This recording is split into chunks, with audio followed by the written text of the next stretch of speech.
Merhabalar, Sevda Mutfağı YouTube kanalıma hoş geldiniz. Bugün bayram için yapabileceğiniz pratik bir şekilde ve farklı yapılışı ile bir baklava tarifi vereceğim. Baklavamızın hamurunu yoğurarak başlayalım. Yoğurma kabına 2 tane yumurta aldım. 1 çay bardağı su, 1 çay bardağı sıvı yağ, 1 çay bardağı süt ekliyorum.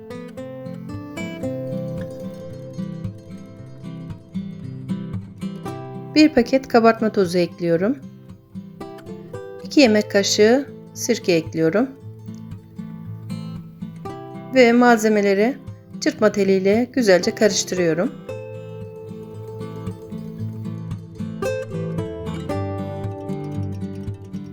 Ve ununu kontrollü olarak ekleyip hamurumuzu yoğurmaya başlıyoruz. 1 fiske tuz ekliyorum unun üzerine. Ve hamurumu yoğurmaya başladım.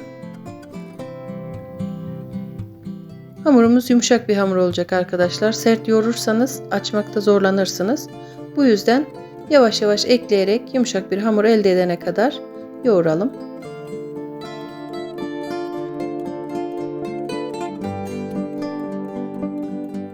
Toplamda 5 su bardağı un ekledim ve hamurumu toparladım. Şimdi biraz da tezgaha alıp tezgahta yoğuracağım.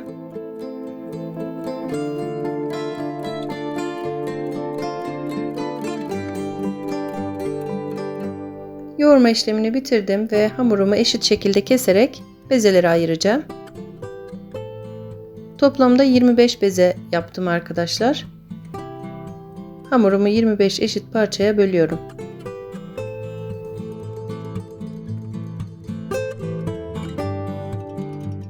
Bezelerimin boyutunu ben tepsimin boyutuna göre ayarladım arkadaşlar.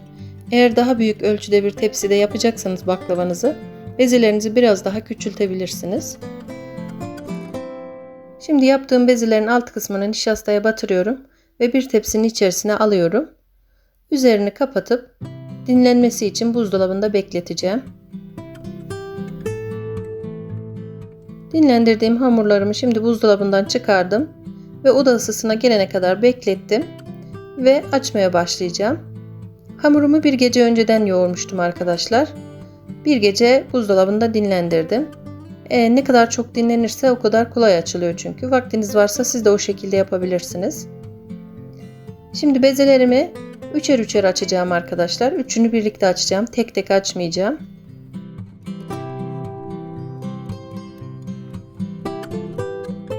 Bezeleri küçük bir tabak boyutunda açıyorum. İlk önce birincisini açtım. Böyle bir kenara alıyorum. Şimdi ikincisini açacağım. Yine aynı büyüklükte.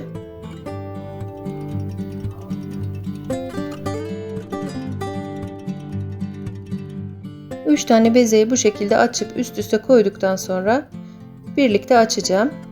Eğer bezelerinizi biraz daha küçültürseniz beşli beşli de açabilirsiniz. Tek tek açamayan arkadaşlar için pratik bir yöntem. Baklavamız o kadar çıtır çıtır, o kadar güzel oldu ki arkadaşlar. Sonuç harika oldu. Birazdan da göreceksiniz. Muhteşem bir baklava oldu. Tekrar söylüyorum, tek tek açamayan arkadaşlar için bu şekilde çoklu açmak pratik bir yöntem. Ben üçlü açtım. Eğer bezeleriniz benimkinden biraz daha küçük olursa beşli beşli de açabilirsiniz.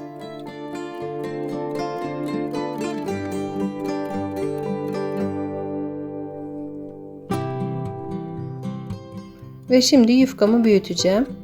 Üzerine biraz nişasta serpiyorum ve açmaya başlıyorum.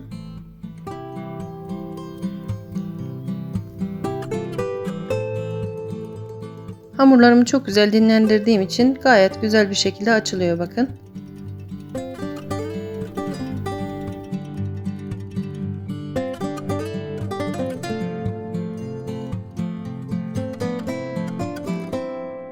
Yufkayı biraz büyüttükten sonra daha kalın ve daha uzun bir oklavayla açmaya devam ediyorum.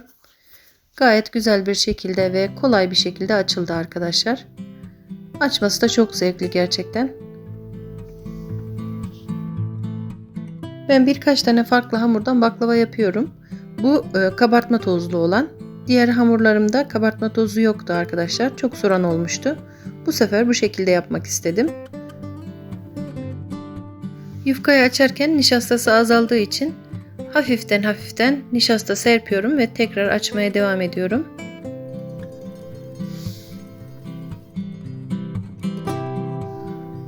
Şimdi yufkamı açtım. Bakın incecik oldu. Masamın deseni gözüküyor. Üçlü açmama rağmen incecik açıldı. Ve hamuru bu şekilde büzüyorum.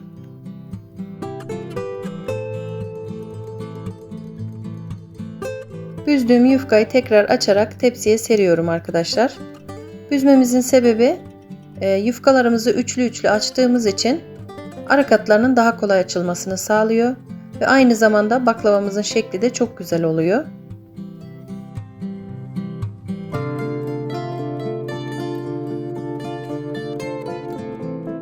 Açtığımız yufkayı tepside açıklık kalmayacak şekilde seriyorum. Yufkanın fazla kısımlarını da tepsiden dışına sarkıtıyorum.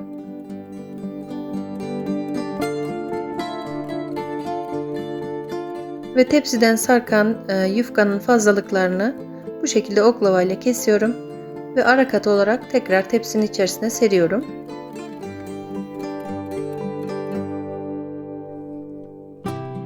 Baklavamızın yapım aşamaları bu kadar arkadaşlar. Bütün yufkaları açıp büzdükten sonra tekrar açıyoruz ve tepsiye seriyoruz. Tek tek açamayan arkadaşlar için gerçekten kolay bir yöntem. Yapmanızı tavsiye ederim bu şekilde.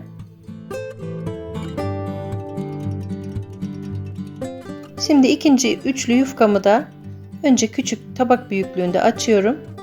Sonra büyüteceğim.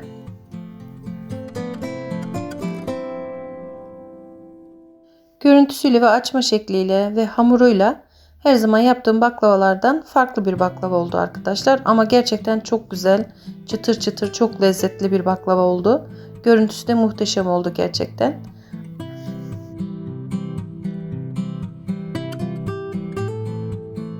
Şimdi ikinci üçlü yufkamı da açıyorum arkadaşlar. Tam anlaşılması için ikinci defada göstermek istedim. Güzel baklava açmanın püf noktalarından kısaca bahsedeyim. Hamurumuzu çok yumuşak yoğurmamız gerekiyor. Ve çok iyi dinlendirmemiz gerekiyor. Ve nişastayı yeteri kadar kullanmamız gerekiyor arkadaşlar. Nişastanın içerisine kesinlikle un katmamamız gerekiyor. Sade nişasta kullanmamız gerekiyor. Açarken bu kurallara uyduğumuz takdirde açma işlemini kolaylıkla yapabiliriz. Şimdi ikinci yufkayı açtım. Gördüğünüz gibi büzdüm.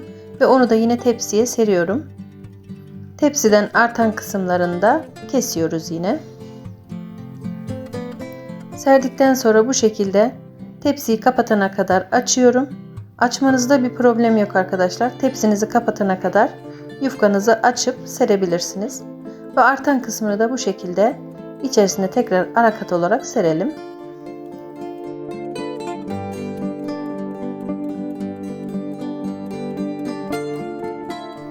Dört tane yufkamı açtım arkadaşlar. Baklavamın alt kısmını oluşturduktan sonra üzerine bolca ceviz serpiyorum.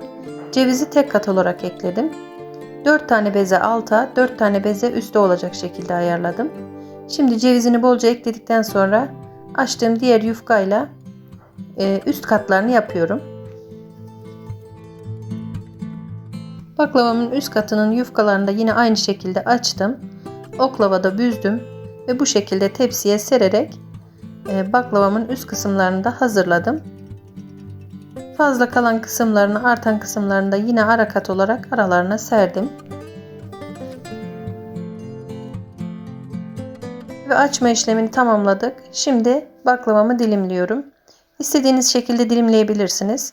Ben kare kare dilimledim.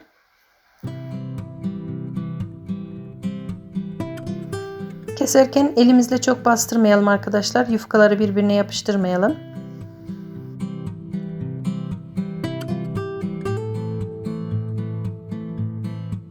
Bakın baklavamın şekli de yavaş yavaş ortaya çıktı. Gerçekten çok güzel oldu. Kare kare dilimledim. Görüntüsü harika bakın. Şimdi 300 gram tereyağını ısıttım. İçerisine 1 çay bardağı da sıvı yağ ekledim. Ve tereyağının köpüğünü aldıktan sonra baklavanın üzerine döküyorum. Her tarafına gelecek şekilde dökmeye dikkat edelim. Ve önceden ısıttığım alt üst ayar 160 derece fırında pişirmeye gönderiyorum. Baklavamız pişerken şerbetini hazırlayalım. Tepsimin ölçüsü 30'a 40 arkadaşlar. Tepsimin ölçüsüne göre bir şerbet hazırladım. 4 su bardağı toz şekerin üzerine 4,5 su bardağı su ekledim. Ve bir dilim limonunu da ekleyip şekeri eriyene kadar karıştırdım. Ve kaynamaya başladıktan sonra süre tutuyorum.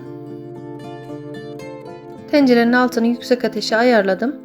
Ve şerbetimi 12 dakika kaynattım. 12 dakika sonra altını kapatıp biraz ılıması için bir kenara aldım. Ve bu sırada baklavam pişti. Bakın görüntüsü muhteşem oldu. Nar gibi kızardı. Tam 1 saat 160 derecede alt üst ayar fırında pişirdim. Baklavayı ocağın üzerine aldım. Altını hafif açtım. Ve şerbetini ekliyorum. Baklava sıcak, şerbeti ılık bir şekilde birleştirdim.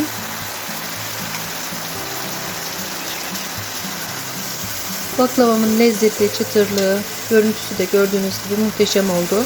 Mutlaka bu tarifi denemenizi tavsiye ediyorum. Yapılışı çok kolay arkadaşlar. Herkes yapabilir.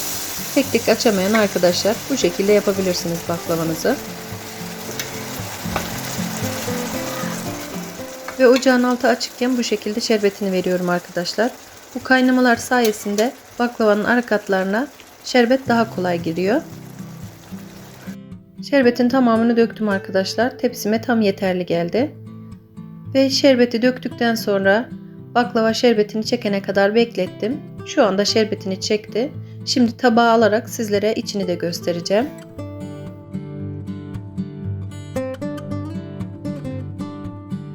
Şu görüntünün güzelliğine bakar mısınız arkadaşlar? Gerçekten baklavam çok güzel oldu. Lezzeti, çıtırlığı da yine o şekilde.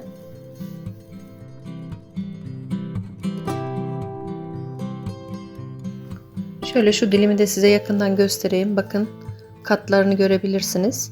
Üçlü üçlü açmamıza rağmen çok güzel ayrılmış katları. Harika bir baklava. Mutlaka bu tarifimi deneyin diyorum. Eminim sizler de çok beğeneceksiniz.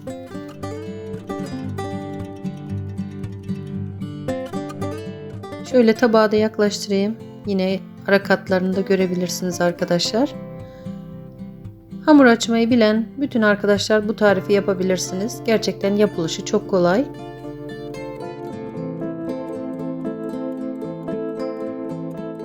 Tarifime birebir uyarak bu baklavayı yapın ve bayramda ikram edin misafirlerinize. Bütün övgüleri kapacaksınız eminim.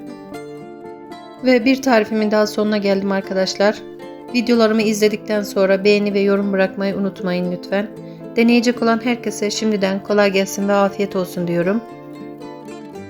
Yeni tariflerde görüşmek üzere. Hoşça kalın. Allah'a emanet olun.